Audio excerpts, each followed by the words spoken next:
Почитувани гледачи, добар ден. Добре дојдовте во нова епизода од серијалот Медицинско капче.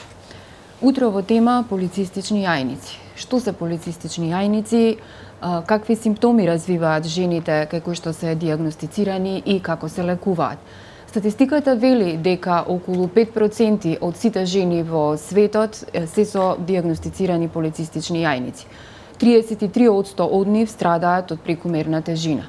Каде да се обратат и има ли начин на кој што се третираат? Дали проблемот со забременувањето може да се детектира токму во синдромот на полицистични јајници? Утрово на оваа тема зборуваме со доктор Надица Божиновска-Димова, специјалист по ендокринологија од приватната болница Аџибадем Систина. Доктор Божиновска, добар ден. Добар ден, добре ве најдови, благодарам за поканата. Темата денес полицистични јајници, статистиката е запрепастувачка. Веројатно ние ја како Македонија ја следиме оваа статистика. Какви се бројките овде и од она што може да се види по медицинските истражувања дека се повеќе млади жени страдаат од полицистични јајници? Ајде најпрво за самата дијагноза, како се детектира и кои се промени физички и секако психички се јавуваат кај жените? Комплексно прашање, ќе се обидам да го кажам накратко. Полицистични овариуми или како што е целото име полицистичен оваријален синдром, како што преферираме ние ендокринолозите да го нарекуваме, еден комплексен хормонски дисбаланс кој што како што кажавте е многу застапен. Она што статистиката мене ми е најфрапантно е дека дури 70% од пациентките се недијагностицирани. Инаку полицистичниот оваријален синдром означува хормонски дисбаланс во кој што телото најчесто излачува поголема количина на машки хормони, се јавуваат нередовни менструални циклуси и на ехо може да се видат мали цистички на самите јајници. Доколку се исполнети два од овие три критериуми, се смета дека се доволни за да се постави дијагноза кај некоја жена дека има полицистичен оваријален синдром. Меѓутоа, овие бројки навидом личат многу едноставни, може да влијаат практично на целиот аспект на животот на самата жена, како од репродуктивното здравје, така метаболното здравје и секако психолошкото. Најчестите симптоми се зголемена влакнавост, акни по телото и по лицето, може често да има мрсна коса и опаѓање на коса која што е многу специфично, затоа што подразбира опаѓање на косата андрогена алопеција, викаме опаѓање на косата околу залистоците. Она типично што е за мажите кога почнуваат да келават. Главен стигмат секако се нередовните менструални циклуси. Се нередовни можат да бидат од еднаш на 50 дена до еднаш годишно. Она што е многу важно, доколку некоја девојка ги има било кој од овие симптоми, дека треба да се доиследи. Не е тоа нешто што само од себе ќе помине, не е нешто што треба да се занемари, него треба да се доиспита, затоа што ПЦОС, како што е кратинката, е практично главната водечката причина, односно за неплодност кај девојките, затоа што самиот синдром означува нередовни овулации. Тоа во превод значи отежното забременување. Така. Ги спомнавме надворешните симптоми кои што ги имаат влакнавост, зголемена телесна тежина. Кажете ми како се лекуваат полицистичните јајници? Во 2/3, меѓутоа се смета и повеќе по некои од статистиките. Една од главните причини е инсулинската резистенција. Инсулинска резистенција е состојба во која телото станува неосетливо на инсулинот и панкреасот е приморан да лачи значително поголеми количини на инсулин. Ова доведува до една цела низа на метаболни промени со кои што нема да ви го трошам времето, меѓутоа меѓу другото, како мимикрија ги стимулира јајниците да лачат повеќе машки хормони. Тоа значи дека она што порано се сметаше дека е исклучиво гинеколошки проблем, сега знаеме дека е еден мултидисциплинарен проблем и во многу од случаите почетокот на терапијата подразбира корекција на таа инсулинска резистенција. Таа инсулинска резистенција е доминантна кај девојките кои што имаат зголемена телесна тежина, меѓутоа не е исклучиво само кај нив. Тоа значи дека ендокринолошкиот третман е не секогаш директна корекција на хормоните, многу често почнуваме од самата првиот чекор на каскадата. Доколку ова не е доволно, се преминува кон лекови кои што ги блокираат машките хормони и последната опција се контрацептивите кои што морам да кажам од искуството во секојдневната пракса се уште едно големо табу во Македонија. Така. Кои се причините за појава на полицистични јајници? освен или генетскиот фактор, може ли да се стекне во текот на животот такво нешто? Етиологијата е се уште една голема мистерија, меѓутоа имајте во предвид дека дури во 90-тите се поставија официјалните критериуми кои што ги користиме денеска за дијагноза на полицистични јајници. Тоа е едно релативно нова работа, иако ја има во природата во секој животински вид и постои веројатно од почетокот на општеството. Меѓутоа етиологијата е непозната. Она што знаеме е дека статистички зачестено се јавува кај девојки кои што имаат членови во фамилијата со тип 2 дијабетес мелитус и секако девојки кои што имале мајки со полицистични јајници. Најчесто првата презентација е со почетокот на адолесценцијата, меѓутоа апсолутно може да се јави во било кој дел во било која возраст во репродуктивниот период на жената. Која поставува дијагнозата? Дали се случува гинеколог да забележи нели на ехо дека има проблем со полицистични јајници или сепак ендокринологот е тој кој што го кажува последниот збор во дијагноза? Најчесто првичната дијагноза ја поставуваат самите гинеколози, меѓутоа она што е важно е соработката. Затоа што најчесто комплетниот третман се добива мултидисциплинарно во соработка со ендокринолог и гинеколог. Тоа е она што ние доста го практикуваме во нашата болница и сметам дека е на голем бенефит на самите пациентки. Затоа што треба да им се објасни што е проблемот, да се опфати од сите страни за да може да го добие правилниот третман, особено ако се работи за проблем со неплодност. Како се лекува? Еве, имате пациентка со дијагностицирани полицистични јајници, без разлика дали е дијагностицирана од страна на ендокринолог или на гинеколог. Што се треба да се направи и дали на крајот сепак имаме успешни приказни, нели? Се менува прво надворешниот изглед на пациентката, па секако потоа доколку има проблеми со забременување, се решава и тој проблем. Секако дека има чар. Она што сакам од старт да го ставам јасно, нешто што е голема заблуда, тоа е дека како и повеќето ендокринолошки состојби, полицистичниот оваријален синдром е хронично состојба. Че не може ние да дадеме таблетка како инфекција антибиотики тоа да се реши, него е потребен долготраен пристап, долготраен третман кој што ќе ни даде долготрајни и добри резултати. Гинеколозите најчесто на репертоар, јас не сум гинеколог, меѓутоа најчесто ги имаат контрацептивите, кои што дефинитивно даваат редовни менструални циклуси, воспоставуваат баланс. Меѓутоа, ако се работи за обезни пациентки кои што имаат инсулинска резистенција, тука веќе во голема мера во прв план доаѓа ендокринологот, затоа што работата со овие девојки е навистина предизвикувачка, меѓутоа крајните резултати се одлични и не даваат стимулација да работиме повеќе, затоа што пациентките на крајот го добиваат она што го сакаат, а тоа е детенце. Тоа подразбира, третманот би бил ако дојде обезна девојка, која што има акни, која што има зголемена влакнавост, прво на што работиме инсулинската резистенција и губитокот во телесна тежина. Сега, губиток во телесна тежина и инсулинска резистенција се работи кои што не се решаваат од денес за утре, затоа е потребно време и трпение. Доколку имаме соработка, за 6 месеци до година дена постигнуваме навистина добри резултати во зависност од тоа да речем во која фаза е во животот и колку брзо сака да забремене, доколку е тоа проблемот. Меѓутоа, оние пациентки што доаѓаат на преглед рано, околу 20 години, кои што сме ги дијагностицирале, сме ги етаблирале дека се со полицистични јајници, понатака ги следиме на 6 месеци до 1 година. Меѓутоа, кога од старт ќе се почне терапијата која што им одговара и таа се практикува до крајот на нивната репродуктивна фаза, тие девојки се веќе многу добро поконтролирани, имаат многу помалку несакани ефекти. Дали тука завршува лекувањето, нели се даваат контрацептиви, се раѓа дете и тука завршува практично приказната. Дали овие пациентки понатаму остануваат дел од системот и примаат лекови до крајот на животот? Тоа е интересно прашање, конкретен одговор немам, затоа што е многу индивидуално. Кај некои пациентки после пораѓајот едноставно менструалниот циклус само од себе почнува да се регулира и така се тера. Има одредена помала група на пациентки кои што после бременоста знаат да се влоши. Воопшто немаат цела година менструални циклуси. Потребен е индивидуален пристап, дали ќе се дава хормонска терапија, дали ќе се дава терапија која што блокира машки хормони или терапија конкретно центрирана на инсулинската резистенција, тоа е веќе одговорност на лекарот.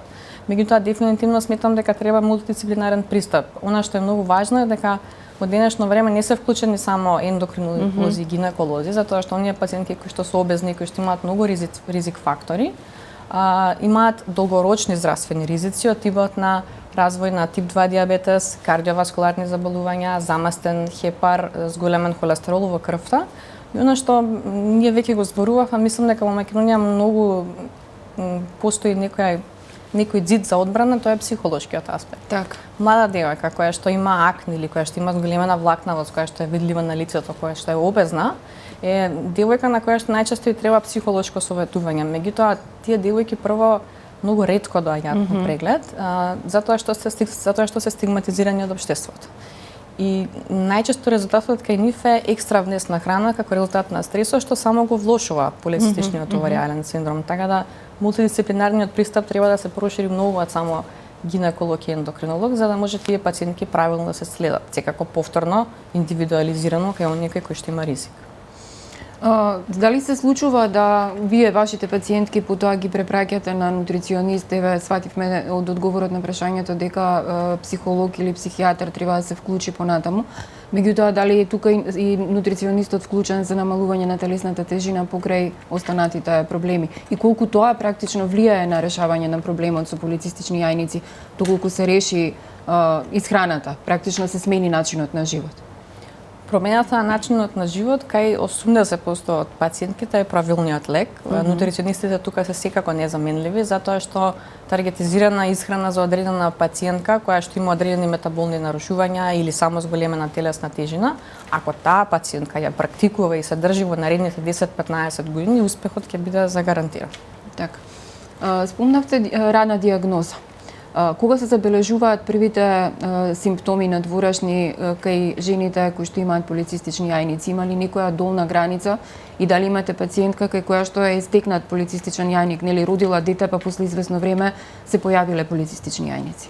Првите симптоми се јавуваат во самиот пубертет со првиот циклус. Нели сега кај сите девојки генерално не дека првиот циклус доаѓа веднаш за месец дена, вториот треба време додека тука сме малце попопусливи, во нас потрпеливи, чекаме да видиме, му даваме практично шанса на јајникот на јајниците да работат.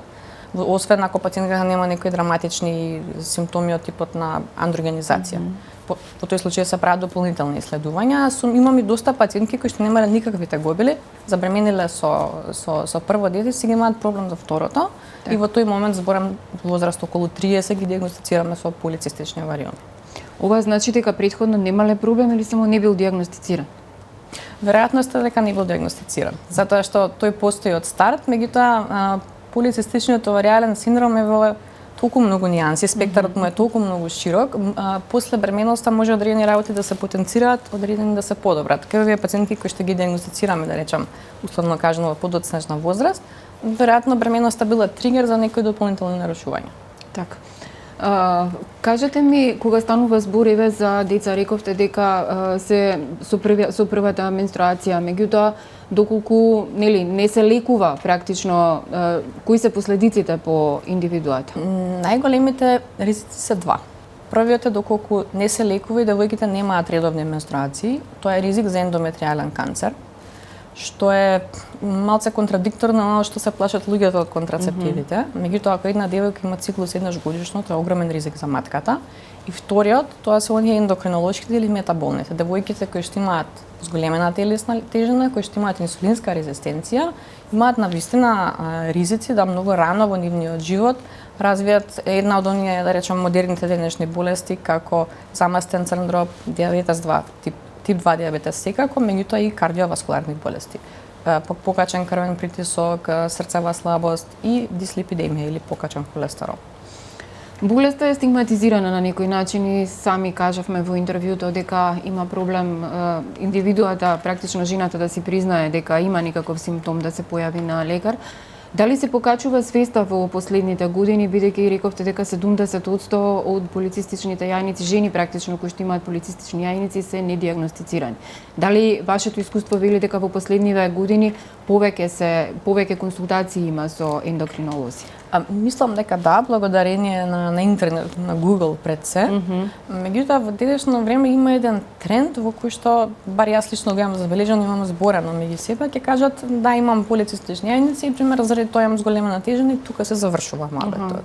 Оправдување некој пред себе се бара? Да, ама тоа е повторно општествената и психолошката стигма на кој треба многу да работиме, затоа што проблемот е навистина комплексен, ке сите е многу различен во однос на интензитет, а сепак има начин како да се третира. Кога доаѓаат кај вас, доаѓаат со конкретни барања за одреден преглед или веќе со дијагноза? Дали сте вие практично првото скалило кое што го дијагностицира ова? И кој е првиот симптом што ги наведува дека треба да се јават кај ендокринолог? Искрено, најчесто првично доаѓаат заради акне, зголемена влакнавост. Нередовните циклуси им се некако секогаш во позадина, бар на 60% од пациентките. Дали првата дијагноза ќе биде гинеколог или ендокринолог, веројатно е пола-пола, негде 50-50.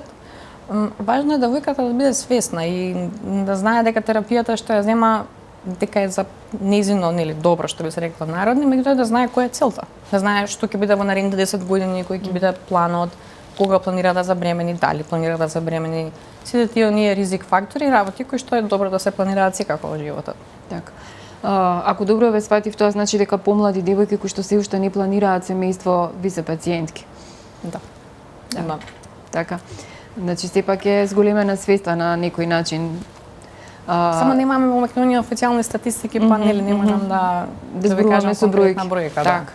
Меѓутоа сепак сте искусен ендокринолог со искуство, така да искуството ваше е побитно веројатно во цел. Нешто што ми е многу интересно е дека кога ќе им се каже дека имаат полицистични јајници, секогаш поврзуваат со полицистични бубрези.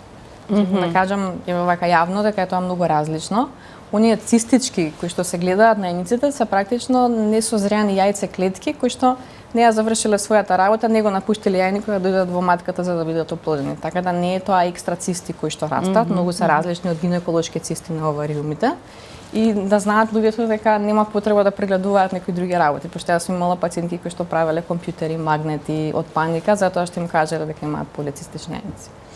Докторка, за крај на интервјуто имате обемно, меѓутоа времето ни е кратко, еве една препорака до пациентките, меѓутоа и до сите млади жени кои ќе забележат одредени симптоми, каде треба да се обратат?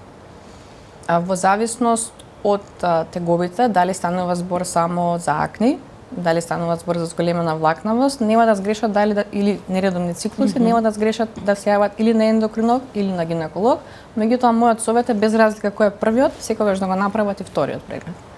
Затоа што само така практично ќе добиеме целосната дијагностика и целосниот третман. Како совет, веројатно ќе бидам досадна, меѓутоа одржувањето на здрава телесна тежина и редовната физичка активност, секако пропратени со здрава храна, се незаменливи до ден денес. Тука ја нагласувам физичката активност, затоа што таа зголемува инсулинската сензитивност, она што ни е проблем кај над 2/3 од пациентите со полицистични јајници. Тоа значи дека не се физички активни? Не, тоа е тренд во општеството, повремено запаѓам јас во него, признавам, меѓутоа физичката активност значи дека подобруваме сензитивност со тоа што му даваме малку одмор на панкреасот, а самиот шеќер директно оди онаму каде што е потребен или во мускулите. И во младите постои навистина пат на физичката активност, што потенцијално во иднина може ќе ни представува здравствен проблем како општество. Така. Ви благодарам за гостувањето во Слободен печат. Се надевам дека дадовме корисни информации кои што ќе ги освестат на некој начин младите жени да направат преглед, без разлика дали во скоро време планираат семејство или не. Вие, почитувани гледачи, останете до програмата на Слободен печат, следите го нашето веб издание и секако очекувајте го издавањето на нашиот весник. Ви благодарам за вниманието.